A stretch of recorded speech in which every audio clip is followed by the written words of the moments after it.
Hello বন্ধুরা, আপনারা কেমন আছেন? তো আজকের রেসিপি আপেলের টক। নতুনত্ব এটা। এই যে প্রথমে পাঁচফোড়ন একটু ভেজে নেব, হালকা কড়াইতে ভেজে রেখে দেব। তারপরে তেল দেব, তেল দিয়ে পাঁচফোড়ন আর সর্ষে দেব, কালো সর্ষে দিয়ে তারপরে আপেলগুলো দিয়ে দেব। আপেলগুলো একটু ভাজা ভাজা করে তারপরে এর মধ্যে একটু তেঁতুল গুলিয়ে দেব আর একটু লবণ দেবো হাফ চামচ, আর হাফ চামচ হলুদ দেবো। দিয়ে এটা বেশ একটু ভাজা ভাজা করে তারপরে জল দিয়ে দেব।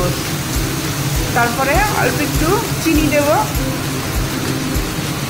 আর নামানোর সময় একটু পাতিলেবুর রস দেব, আর এর মধ্যে একটু কিশমিশ কাজু বাদামও দেবো। তারপরে একটু জল দিয়ে এটা একটু ভালো করে ফুটিয়ে জলটা কমে গেলে তারপরে নামিয়ে দেব। আর প্রথমে যে ওই পাঁচফোড়নটা ভেজে রেখেছিলাম ওইটা গুঁড়ো করে লাস্টে ছড়িয়ে দেব। তো বন্ধুরা এইভাবে আপনারা আপেলের টক করে খেয়ে দেখবেন, নতুনত্ব একটা খাবার। আর আমার রান্নাটি যদি আপনাদের ভালো লাগে তো লাইক, কমেন্ট, শেয়ার, সাবস্ক্রাইব অবশ্যই করবেন। রাধে রাধে, ধন্যবাদ।